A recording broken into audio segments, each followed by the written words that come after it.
C'est pas normal. C'est pas normal de passer son mois de Ramadan devant la télé, devant son smartphone, devant son ordinateur. On n'a pas de temps à perdre. Il se peut que ce soit le dernier mois que tu jeûnes de ta vie. Combien de nos proches, de nos amis étaient avec nous l'année dernière et cette année ils sont sous terre? Combien? Inch'Allah, Inch'Allah, Inch'Allah, Inch'Allah,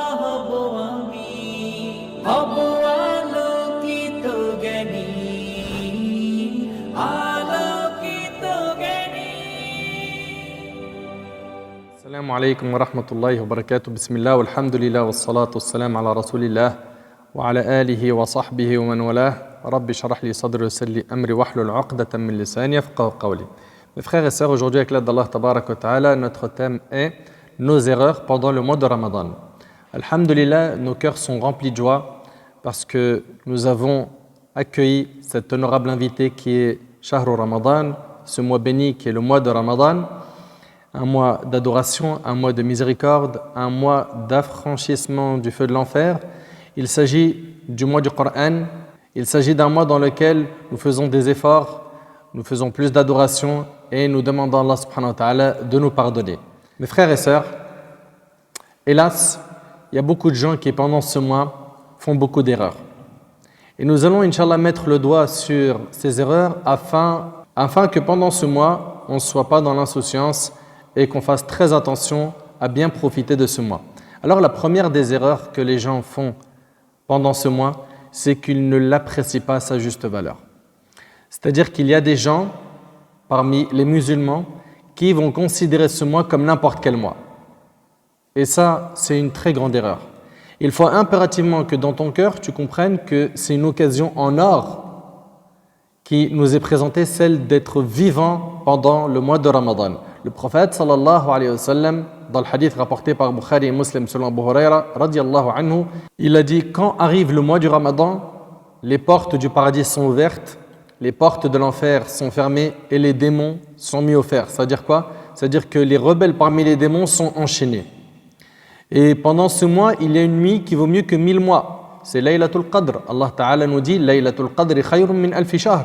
La nuit du destin vaut mieux que 1000 mois. Elle vaut mieux que 1000 mois d'adoration.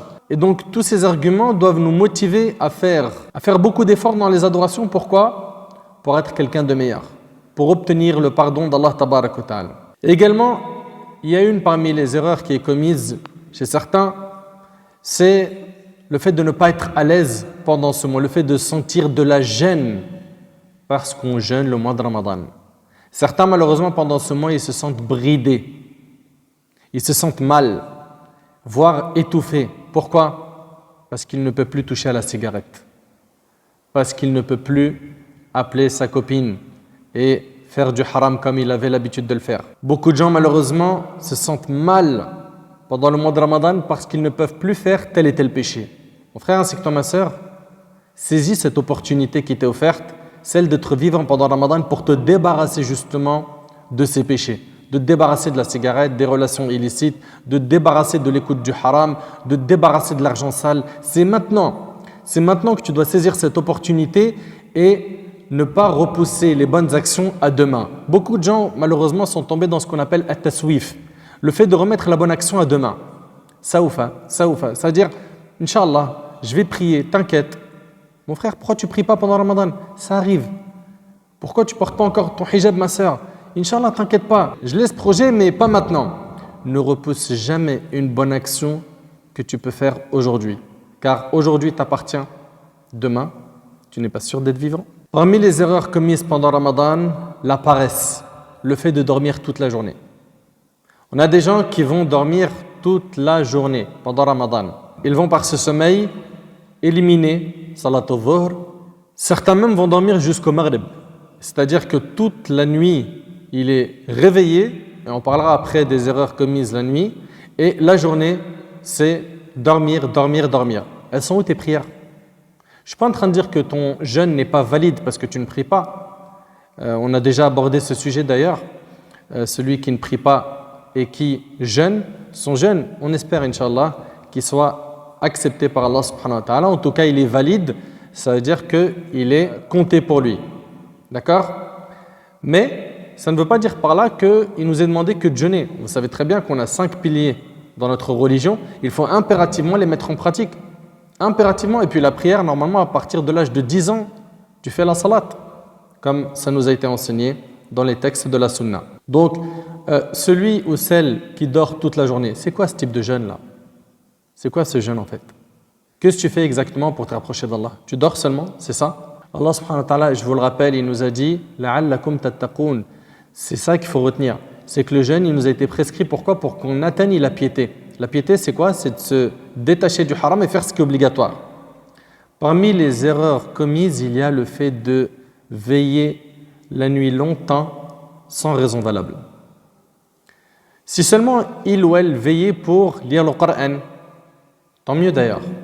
D'ailleurs, dans un hadith, as-siyam wal-Qur'an, ils vont intercéder en la faveur de leur auteur. Le jeûne et le Coran intercéderont. D'ailleurs, le Coran dira « Je l'ai empêché de dormir la nuit ». C'est-à-dire qu'il a tellement lu le Coran la nuit qu'il n'a pas dormi. Mais aujourd'hui, non. Les gens veillent la nuit, pas pour lire le Coran, pas pour prier des prières nocturnes, des prières de nuit. Non.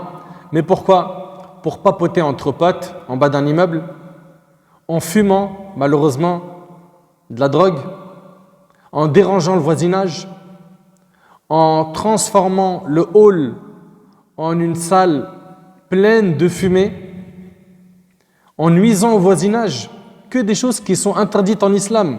Soit ils sont entre potes en train de faire ça, soit il est au téléphone en train de papoter dans le haram avec une personne du sexe opposé, soit ils sont en train de surfer sur les réseaux sociaux et de tuer leur temps et d'accumuler des péchés. Tout ça, mes frères ainsi que vous, mes sœurs, est interdit.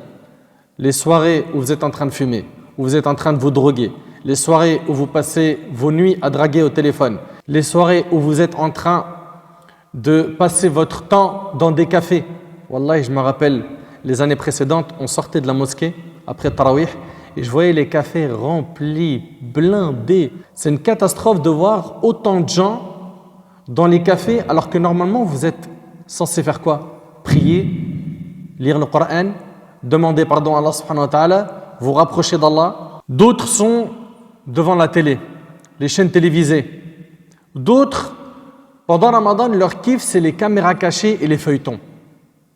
Et d'ailleurs, il y a des caméras cachées qui sont faites que pour Ramadan. Pourquoi? Pour amuser les gens. Alors, je n'ai pas dit qu'on n'a pas le droit de rigoler. Mais t'imagines, subhanallah, pendant Ramadan, il passe sa nuit à rigoler. C'est tout, il ne fait rien d'autre. Blague sur blague. Et puis, il n'y a pas que ça, il y a aussi les feuilletons, les moussalsalat. Vos parents savent de quoi je parle. Pas que les parents d'ailleurs. Vous regardez des feuilletons. Parce que ces feuilletons-là, ils sont inédits. Ils viennent que pendant Ramadan. On regarde donc la télé avec tout ce que ça contient comme obscénité, comme exhibition, comme paroles obscènes, comme insultes, gros mots. C'est-à-dire dans la journée on jeûne, on obéit à Allah et la nuit, on perd toutes les récompenses qu'on a gagnées. Vous trouvez ça logique franchement? C'est pas normal. C'est pas normal de passer son mois de Ramadan devant la télé, devant son smartphone, devant son ordinateur. On n'a pas de temps à perdre. Il se peut que ce soit le dernier mois que tu jeûnes de ta vie. Combien de nos proches, de nos amis étaient avec nous l'année dernière et cette année ils sont sous terre? Combien? Parmi les erreurs pendant le mois de Ramadan, il y a le fait de trop manger. Au lieu d'être le mois du jeûne, des prières nocturnes, des bonnes œuvres, non. On va certes jeûner dans la journée et la nuit, on va tellement manger jusqu'à ne plus bouger. Jusqu'à même certains, ils n'arrivent plus à respirer. Il est KO, allongé, tu lui dis lève-toi, fais la prière. Il dit voilà, j'arrive pas. Et il transpire, il sue. Pourquoi? Il a mis la montagne de Uhud dans son ventre. Mais subhanallah, c'est pas ça la sunna. Dans un hadith rapporté par l'imam al-Tirmidhi, le prophète sallallahu alayhi wa sallam a dit jamais le fils d'Adam n'a rempli de récipients pire que son ventre. Il suffisait pourtant au fils d'Adam de quelques bouchées pour subvenir à ses besoins. Et même s'il lui en fallait absolument davantage, qu'il réserve donc un tiers de son estomac, pourquoi? Pour la nourriture, un autre tiers pour la boisson et un tiers à sa respiration. Ahna, on a 15 tiers de viande. 15 tiers de viande. On n'arrive plus à bouger, je vous dis. Tu lui dis va prier Tarawih ou dès qu'il va prier derrière un imam, ou s'il prie chez lui, il n'arrive pas. Il n'arrive pas à assumer 2 rak'at. Il dit, Wallah, je ne sais pas ce qui se passe aujourd'hui, je me sens pas bien.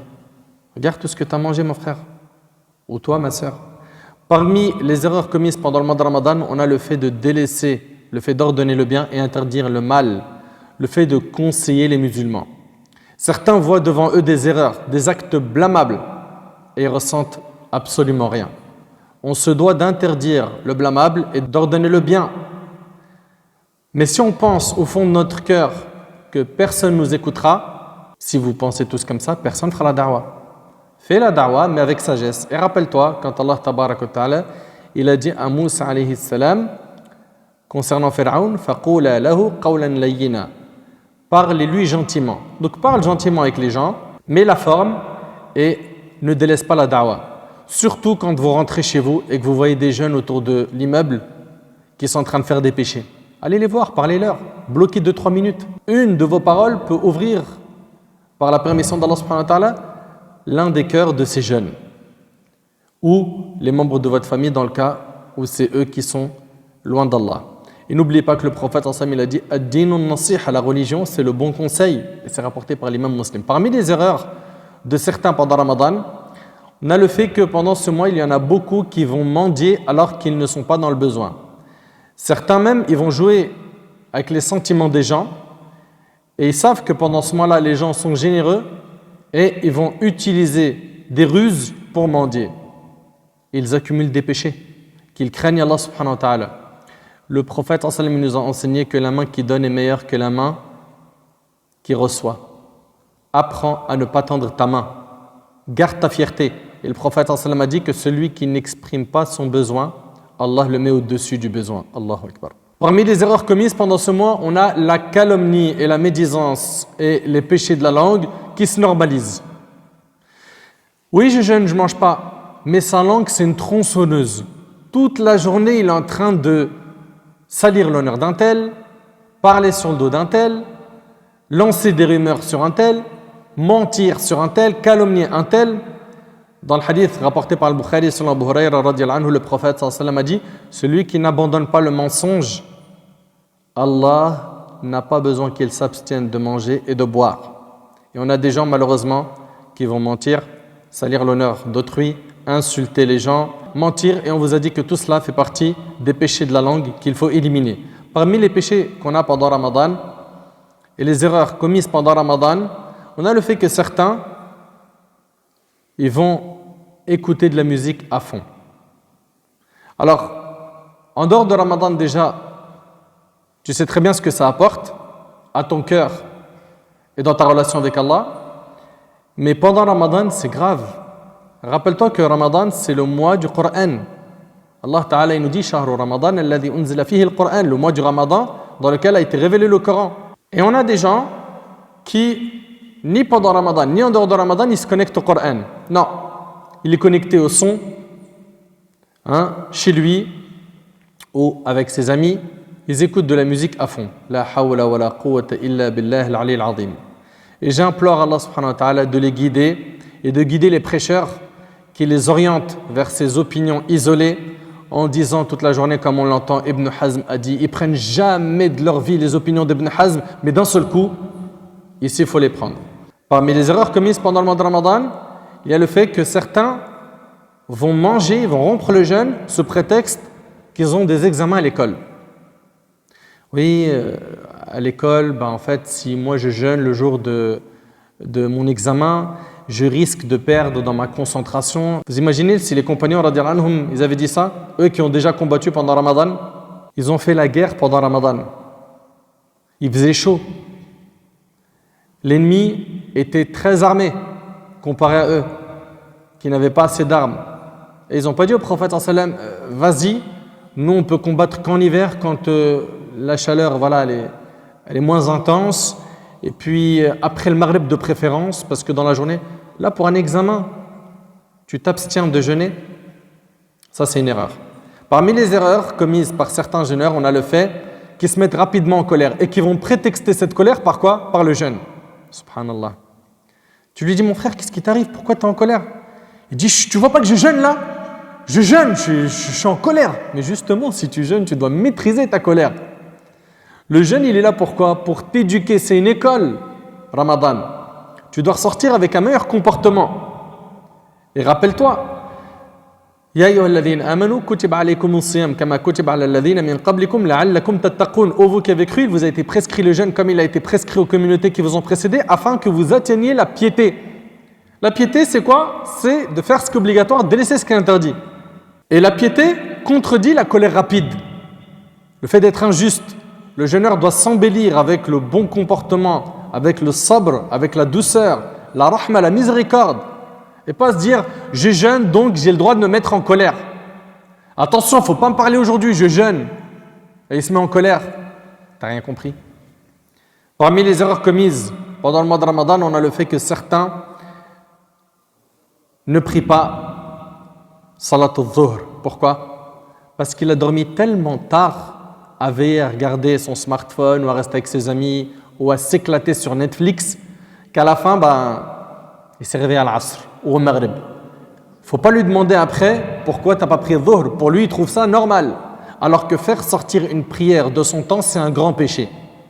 C'est un grand péché, c'est quelque chose de très très grave.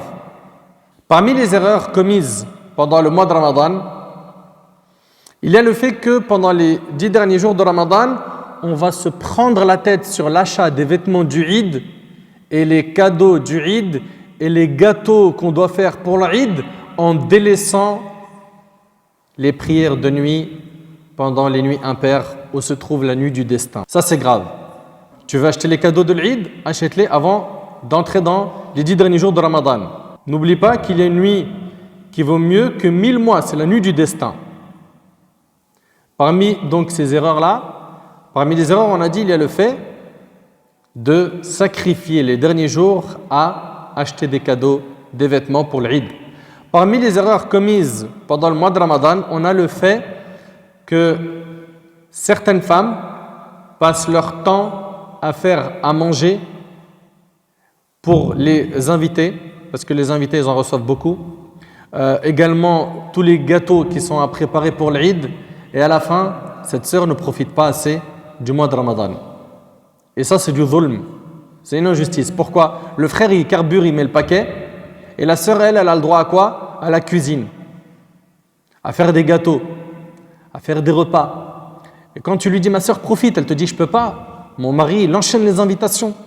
Et puis l'Eid, il arrive. Il m'a demandé ça comme liste de gâteaux. Ramadan, c'est pas fait pour manger et faire des gâteaux. Ramadan, c'est pour atteindre la piété. Donc mon frère, tu es responsable de ta femme. Tu es responsable de ta famille, de tes enfants. Crains ton Seigneur et fais en sorte que toute ta famille baigne dans l'ibada pendant Ramadan. Parmi les erreurs qu'on a pendant Ramadan, il y a le fait de ne pas prier Tarawih. Subhanallah, le prophète sallallahu alayhi wa sallam, il nous dit, celui qui a veillé à prier les nuits du Ramadan, poussé par sa foi, imanan wa ihtisaban, ghufira lahu ma taqaddama min dhanbi, poussé par sa foi et par l'unique espoir de la récompense d'Allah, Allah lui pardonne ses péchés précédents rapportés par Bukhari et Muslim sur Abu Huraira. Pourquoi est-ce que tu délaisses Tarawih? Pour quelle raison? Prie quelques rak'at. Même chez toi, si tu ne veux pas aller à la mosquée, mais prie un peu. Prie après Salat al-Isha, quelques rak'at. Rapproche-toi d'Allah subhanahu wa ta'ala. Et parmi les erreurs qu'on a également pendant le mois de Ramadan, il y a le fait que certains vont mettre le paquet au début du mois et à la fin du mois, c'est relâchement. C'est-à-dire au début du mois, la première semaine, tout le monde est opérationnel. Lecture de Coran, concurrence, dhikr, salat, etc. Puis dès qu'arrive la fin, relâchement complet. Mais non, c'est l'inverse. Le prophète sallallahu alayhi wa sallam, c'était à la fin du mois de Ramadan où il faisait le plus d'efforts. Pourquoi? Parce qu'il y a la nuit du destin pendant les nuits impaires des 10 derniers jours de Ramadan. Fallah ibarik fikum, retenez que Ramadan, c'est une occasion en or. On n'a pas le droit de la perdre, cette occasion. On n'a pas le droit. Celui qui a toujours senti qu'il était loin d'Allah subhanahu wa ta'ala, qu'il a du mal, qu'il aimerait être meilleur mais il n'arrive pas. Mais c'est maintenant. C'est maintenant. Profite de cette occasion. Parmi les erreurs commises pendant Ramadan, et c'est avec ça que je termine, c'est le fait qu'on jette énormément de nourriture à la poubelle. Parmi ces erreurs donc, il y a le fait de jeter à la poubelle. Les gens ont les yeux plus gros que le ventre. Ils font trop de courses. Ils font trop à manger et à la fin, ça ne se mange pas, ça reste dans le frigo plusieurs jours jusqu'à la fin finir à la poubelle. Si vous voyez que vous avez un surplus, le jour où vous avez fait ce repas, donnez-en un petit peu à vos voisins, qu'ils soient musulmans ou non.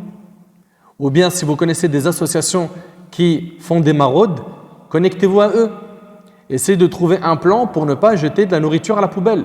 Mais malheureusement aujourd'hui, les gens le font sans aucune gêne. Et ça, c'est grave. C'est grave. Fahbab al-kiram, que chacun d'entre nous prenne en considération toutes ces erreurs. Et si jamais tu t'es reconnu sur certains de ces points, ben, c'est l'occasion. C'est l'occasion de changer, c'est l'occasion de corriger, c'est l'occasion de réparer. J'implore Allah subhanahu wa ta'ala de nous faciliter d'être bons et d'être constants dans nos adorations pendant ce mois et surtout les 10 dernières nuits de Ramadan, d'y mettre le paquet car il s'y trouve une nuit qui vaut mieux que 1000 mois. أسأل الله سبحانه وتعالى أن ينفعني بما قلت وأن ينفعكم بما سمعتم هذا ما أعلم والله عز وجل أعلى وأعلم سبحانك اللهم بحمدك أشهد أن لا إله إلا أنت أستغفرك وأتوب إليك جزاكم الله خير وآخر دعوانا أن الحمد لله رب العالمين